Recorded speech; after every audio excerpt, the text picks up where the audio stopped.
Welcome back to another episode of Aboutcast, where me and Julian push the limits of human potential through ridiculous conversations. How you doing, Julian? I am doing great. I'm happy to be back. I'm ready to expand on some of my own personal mind and learn a little bit about the topic at hand today. Yeah, absolutely. I think that one thing that me and Julian are going to be doing more often, as far as like good habits and things that we'll be doing on the podcast, we'll be doing more really beneficial things. Me and Julian are really driven with, self-improvement. And so we want to share that with you guys. And the first way we're going to do that is share a book that I just recently read about leadership.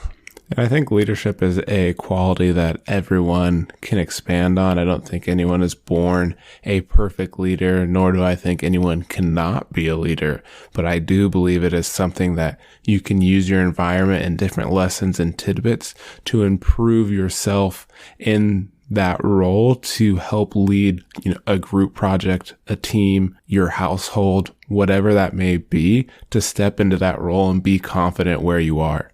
I think you hit the nail right on the top of the head with kind of, leadership is a quality and skill that will only benefit any situation that you're in. And there's no reason why you can't be and why you shouldn't be perfecting your craft as far as being a leader. And without further ado, the book title is Extreme Ownership by Jocko Willink and Leif Babin.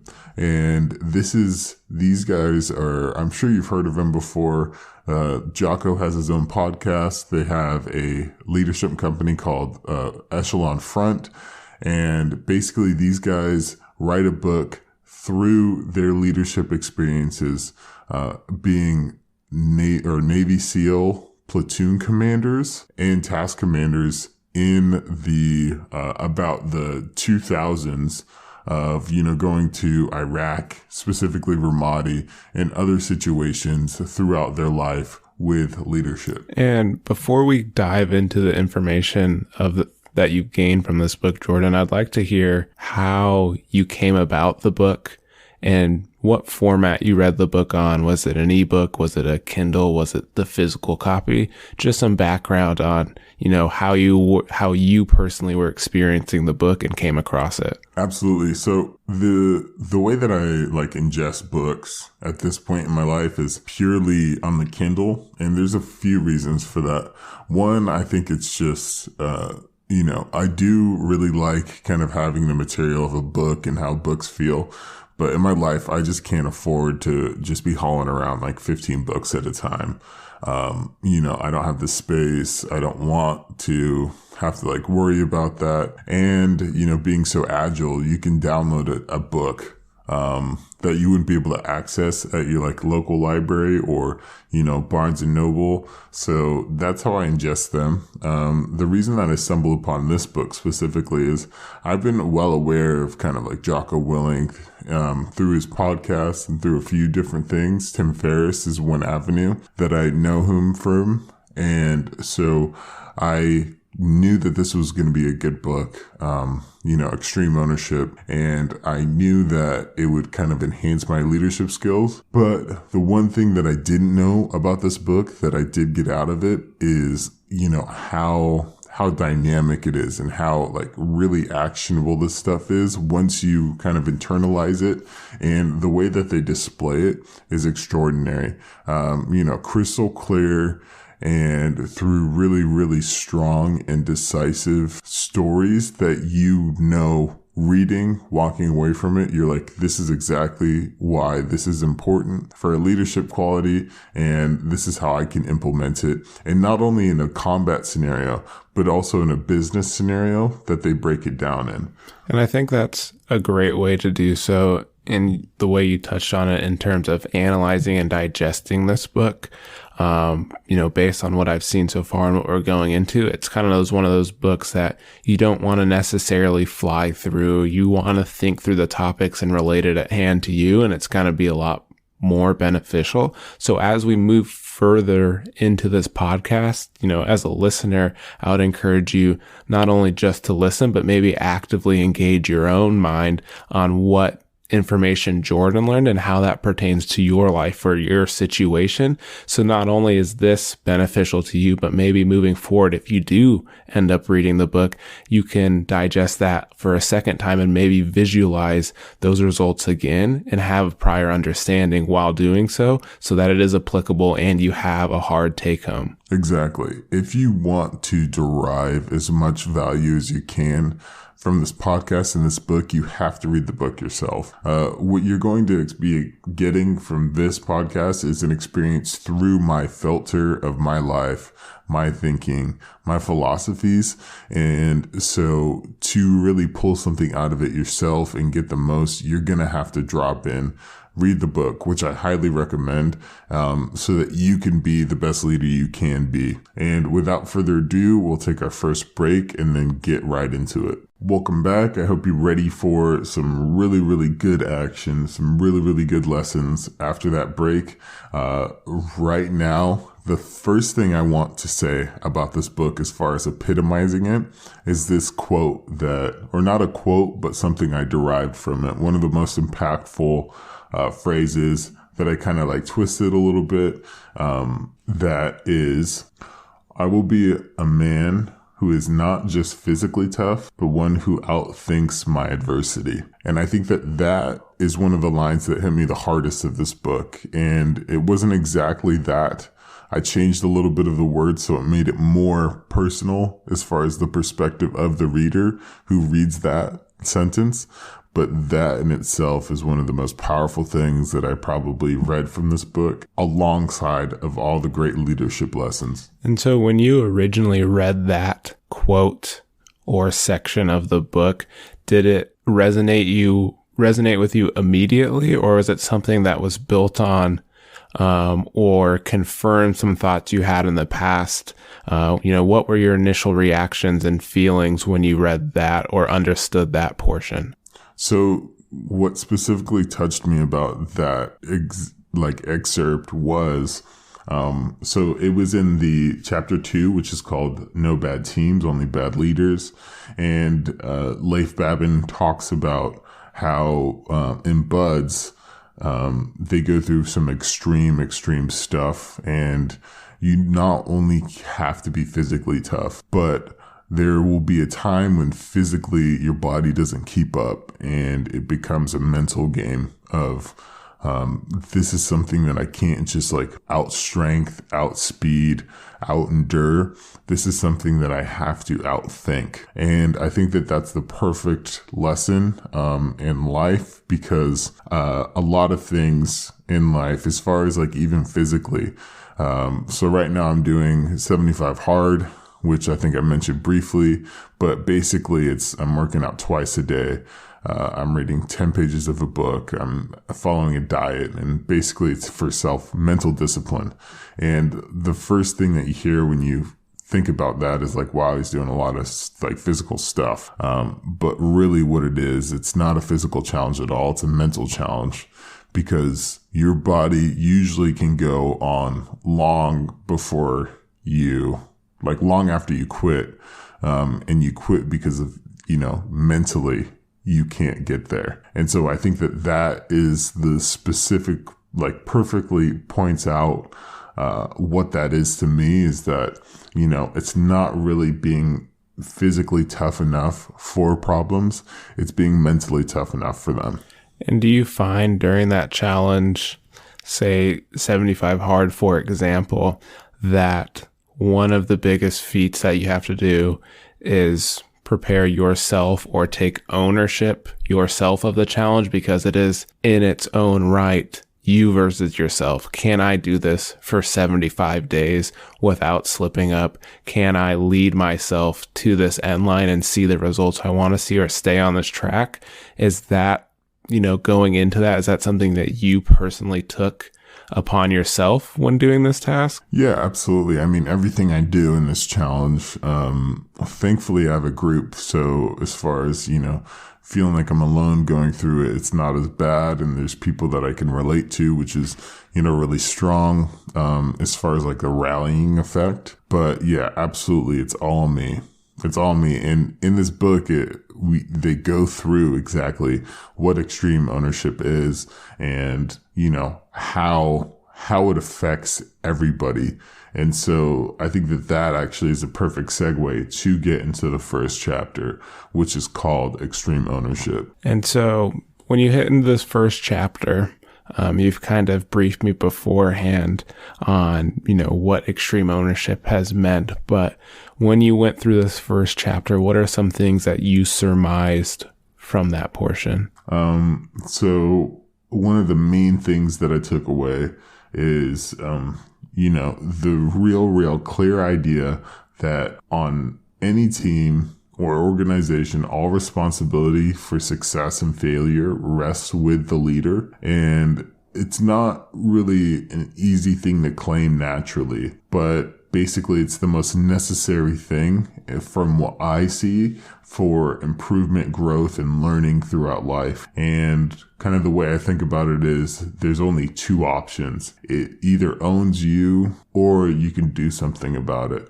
And there it is. So either it owns you and you're a victim and it happened to you and you can't do anything about it, or it's a situation where, you can grow and you can become something that owns it. And like personally for me, like I am try to be as black and white as possible and like staunch that I refuse to be a victim in my life because I can't afford to, as far as I have really, really brief amount of existence. And I need to self-improve and like get better constantly. And I can't run into something where I say, oh, well, I guess I'm just going to let that one win and walk away without learning a lesson or, getting something from any adversity or experience. And so I think that extreme ownership on that is that for me. Just no matter what happens, you have to improve. You have to move past it. Because I think in life, lessons, you either learn them or it's going to reteach them to you. As far as, a lot of people feel like, or, I think that everyone can put themselves in a place or remember where like shit, like I didn't learn that lesson and look, it's happening again. Or you've seen those people that are exactly the epitome of that just continually never learn their lesson and life reteaches it to them multiple times. Right. And it's something that in at least American society, I don't think it's something that comes natural, is the ability to take all of that or that perspective onto oneself. I think many people use various excuses or distractions as a cop-out when you are trying to improve or reach a goal and something doesn't go your way. A lot of people look at and say, oh, I was late to work, not because I woke up 15 minutes late, but because the car in front of me was going slow. And things like that realistically, when you have to look at the picture as a whole, I think it's very hard to confront the truth when you're at fault. And it's very rare that you find people who have the ability to take that ownership of their own mistakes and use it as motivation or a way to push themselves forward, as opposed to pushing it off on someone else so that they feel better about how they failed, as opposed to, as you mentioned, being extremely black or white on things, not being able to take on that, oh, that's 100% on me. People love to say, it could have been on me, but it was more likely on something else. Yeah, I agree with that. And I think that, well, especially since I think that I'm so like, grayscale, like, there's no perfect meanings or no perfect situation a lot of times in life. So I know how it can be a gradient and not so black and white, but I think I'm staunch in that respect.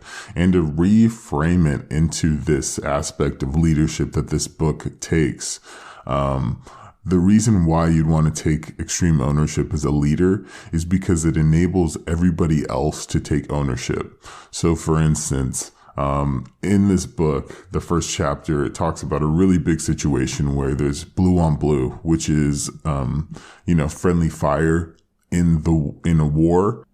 And that's the most horrific thing that you could think of in the military. And basically a big thing happens, and Jocko was the one manning it. And so basically at the end of the day, his bosses came down and said, hey, we want a brief of what exactly happened and why it happened, and we'll be here tomorrow. And so after thinking a lot and just kind of mulling it about, he kind of surmised in this big room, everyone was there, the people that were under his command and things of that nature. And so he asked, hey, whose fault is this? And, somebody raised their hand and said, hey, Jocko, it's my fault. I didn't let you know that my team was moving to a different location. And that's why we didn't know that was us in that building. And that's why the blue on blue happened. And he said, no. And then another guy stepped up and said, no, it's my fault, X, Y, and Z down the line. And then Jocko himself said, no, it is my fault. And in that sense itself, when you take people off of the defensive, and I think, who's to blame? Everyone gets defensive saying like, no, it wasn't my fault. But once you take ownership of that and you let people stop becoming defensive and get out of their own way, then you can even be somebody who is improving your subordinates through taking ownership of everything, because it's no longer, hey, it's your fault for doing this. It's my fault. And this is how I'm going to get you better for the situation, so this doesn't happen again. And I think that was kind of a really excellent chapter to just jump off in the book, as far as like, this is how extreme ownership as a leader affects everybody, not only your subordinates, not only you, but kind of a radius. So above you, beside you, below you. Yeah, I think that's a very, I don't know if it's unnatural, but it's just something that people don't understand when it comes to being a successful leader. And it's something, you and I talked about a little bit before this podcast, but the point of, being a leader means you must own that problem in order to help find solutions to that problem, or you're going to inhibit performance. And so I think that's, another topic from this book that, from what I understood, resonated with you in terms of moving towards chapter 2 on that philosophy as being a leader, is understanding, a lot of that funnel starts with you. And by being that example can leave a lasting impact on your team, that they feel respected and trusted and understand that, you are in control, or you are in power, or you are some sort of authority, but they believe in you when you're showing as a leader that what you're doing is best for the team, not best just for you. That's really well put. And to add on to that, the kind of what you show, and I think that you roundabout said, kind of as a leader, you set the example. And I think that that's perfectly clear. And even in the book, I think this was one of the best sentences or excerpts as well. It said pretty much, before, obviously the chapter 2 is called No Bad Teams, Only Bad Leaders. And another, but once again, it sounds familiar, but a leader is the single greatest factor of team success. And then it goes into kind of what the example of a leader and how you kind of coax out performance of a team. And one of those things is, the standard is not what you preach, it is what you tolerate. And so what that means is that regardless of what you're telling your team or what you're saying yourself, it's what you let go that is accepted, not the things that you preach. And through that, you got to think that basically, you are the manifestation of the standard. So, or what your actions are, the manifestation of the standard of the team. So if you show up late, if you kind of are disheveled as far as like you don't look appropriate, another thing that this chapter told me or like showed me was that, people notice, man. If you're a leader, people notice, like they pay really, really close attention. So you're not going to be able to get away with anything. So any slip up that you do is way more expensive than your slip up because it's the team slip up. And then the person that's right below you or watching you says, oh, okay. So if Jordan can show up to work and not have his shirt ironed or make sure that he's looking sharp and professional, then that means it's cool for me too.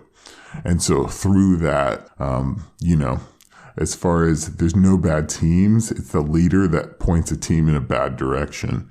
I think that that's another like really strong key to pull from that chapter as well. Right. And to me, in that aspect, this can sound very dominant towards leaders, that it's plug and play, that it's easy to take these steps and change into a successful leader. But I think the thing that isn't accounted for in a lot of these types of books is the foundation that one builds. And in that instance, I mean, some people see leaders as a key to a locked door. Like they know how to open it and they know how to get through it. But to me, I see a leader as the frame for the door and the door itself, and the employee is the key. Because if you build that foundation that is helping hold up that door and keeping things sturdy and creating that atmosphere, as soon as you get the right team around you or group or staff, then they are the key that helps you get through that problem. And that kind of makes me think of, later down the line, that once you've built the foundation, I hate to jump far forward here, but the one that really interested me, Jordan, that you had talked about was chapter 5. Prioritize and execute. So chapter 5 was a really, really exciting read as far as the battle scene, just because, and another thing too is prioritize and execute is something that we live every single day and have to be good at. So I think that this one's a really, really, really good one to talk about. Good take, Julian. And pretty much what it means is that, to go back to the war scene that I was talking about was really cool. Basically, Leif and his team were trying to they were stuck in this building, and usually what happens is if they're like stationed in a building for too long, the insurgents will put bombs on like basically stairwells and everything so that when they come out, basically everyone gets murdered, like everyone gets killed. So knowing this, he had a bomb tech go out there and just check before he left. And another thing was there's only one way in and one way out. So they knew what to expect as far as if there was going to be a bomb somewhere. Bomb tech said, yep, there is one. And so the next thing that they did was, this is really badass. They decided to use sledgehammers and break through the wall instead of, defusing the bomb. Bro, it was crazy. So they just literally just freaking broke through this cement, concrete wall. And then they're on another rooftop. And so the plan was, okay, so we're going to set off the bomb at a specific time. We're going to all get through this, broken concrete wall. And then once they got on there, they're on another rooftop. And so as they're going, the bomb fuse is going. So they have a couple seconds to make sure everyone's all right. One of the SEALs falls through the roof and lands on the ground. So basically he's out of cover. Leif has people that he has to make sure that everyone's out of the building that's about to blow up, and figure out how to get down to that SEAL. And the only way is a stairwell that is broken. So prioritize and execute. What do you do first in that situation? And so that is kind of why I thought that was such a cool thing. You could put yourself in that situation shit, what am I supposed to do? And, the real big keys is that, first, as a leader, you gotta stay calm. you got to stay calm when everything's kind of, like really scary. And the reason why, from like what I surmise, is because the only way that you're going to make the best decisions for the team is if you stay calm. And, a stable leader is extremely important in those situations because you are the medium of execution. So you can't afford to freak out in a situation like that. So, Julian, if you're in that situation and we were all looking for you for guidance and, all this crazy stuff happens and then you start panicking and losing your cool, guess what I'm going to do? I'm going to think, oh, shoot, a normal person would be like, shoot, Julian's freaking out. That means the situation's really, really bad. Yikes, I'm so scared. I'm not going to be able to execute even if Julian says something. So that is the first key to, prioritize and execute is be calm, assess your options as far as, okay, what's the most immediate threat? Let's secure that. What's the most threat after that? Securitize that. And so that is prioritize and execute in a nutshell right there. And I thought that was just the most insane, story, and it was super cool. So, really big thumbs up to Leif in that situation for handling like a boss. He took care of business and really the craziest thing to me about that is, once again, this is a very extreme situation dealing with a war and a battle and, life or death type accident. And obviously that doesn't apply to everyone's life. But the thing that remains true here to me that I found most fascinating was that you're never taught how to be rational and logical in extreme situations. You go to 5th grade, you go to your freshman year of college, you get your master's degree. There's never an instance where you're taking, say, just a regular test and people are screaming and yelling and things are going all around, or someone's broken a bone, or a car crash has happened, or something vicious is occurring in the background, right? And that's why I think, this portion of understanding that, building that rationale over time, become a planner and being in tune with your team or your squad or your family to understand those routes of action once they occur and how to hold oneself during those moments can be a game-changing mental mindset and skill to have as a leader. Because as Jordan said, is if everyone else is flipping out and then you also lose your shit, no one has their shit together and nothing's getting done in an efficient and rational way of doing things. And I think that is one of the biggest take homes that I learned from Jordan when he was describing some of the points of this book to me. And I look forward to reading, once I get into the book in the near future. Exactly. And to even further your point, none of this stuff is taught formally. High pressure situations and how to handle them aren't taught formally. And that's what I think, natural leaders, because I do believe there's natural leaders and then you could build leaders, have in some cases, is that ability to take a step back out of high pressure situations and accurately assess what's going on and then take the correct action off of that. And to further on, just because I know time sensitive, but I want to sandwich 2 chapters together. And chapter 6, decentralized command, and chapter 7, planning. And it seems kind of odd, but decentralized command is basically that you give your team command. So decentralize it perfectly. I mean, I think it's quite clear when it said, those two words paint the really clear picture of what's going on. So as a leader, you have to give your team responsibility and ownership. And the reason why is because when somebody has an idea of their own, they're going to work harder to execute and work more proficiently than they were if it was somebody else's idea. So when that happens, it is meaning that, I'm on a team and, I have a subordinate that's supposed to be, let's say, I have a sales team and I have a subordinate or somebody I'm working with who is the door-to-door salesman and I oversee him. And so basically, instead of saying, hey, this is how you're going to do this, decentralize the command and say, okay, so your job is to plan how to, your route for knocking on doors, when you're going to knock on them in your pitch.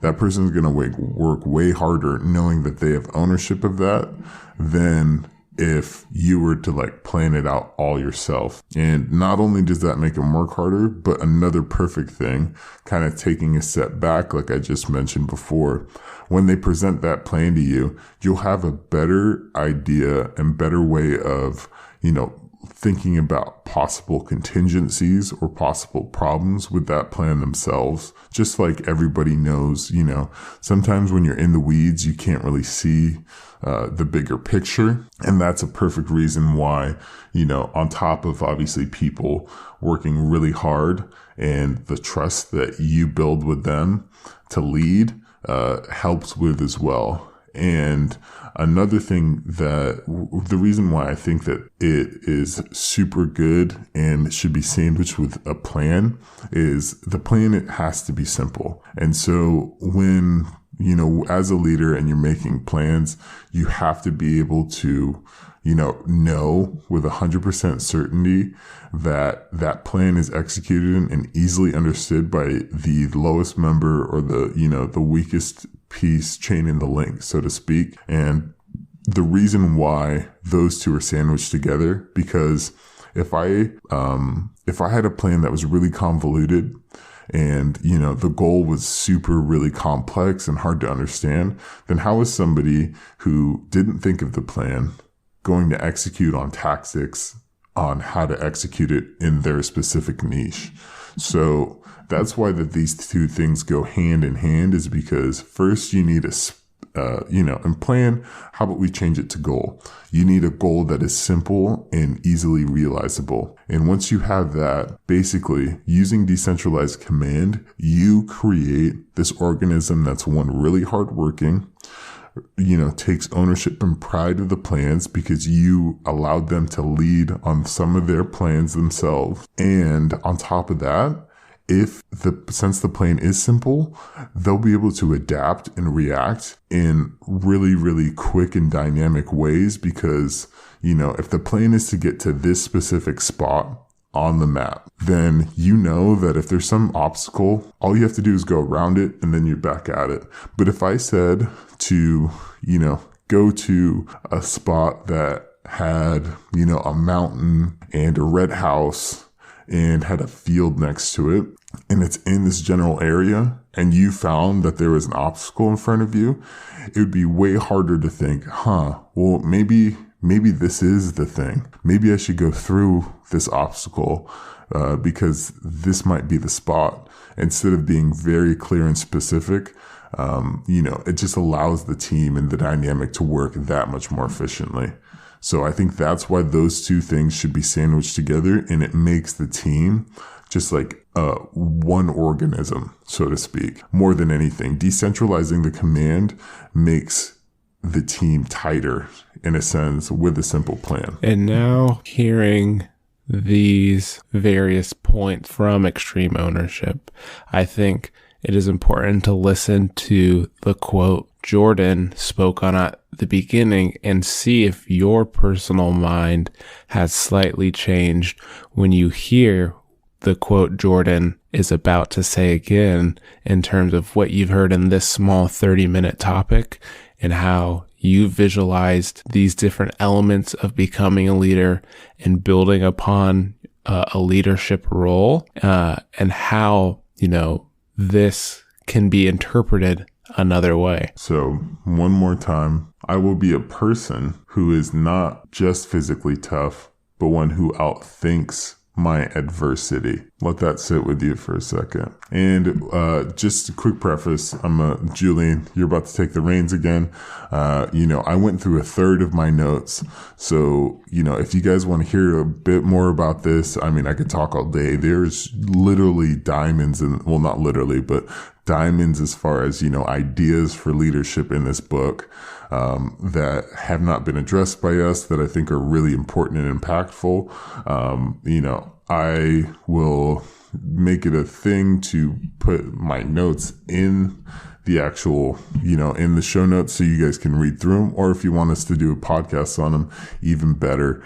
And expect Jocko and Leif's second book, Dichotomy of Leadership, on the podcast, probably in the coming future. And at this point, I think we've given you a very pin-sized light on the assets that can be gained from extreme ownership, not trying to spoil the book or trying to push our own opinions on how these ideas are derived or what it could mean to you.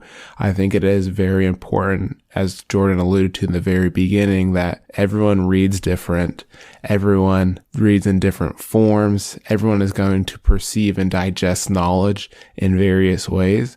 Some things you may agree with, some things you may disagree with.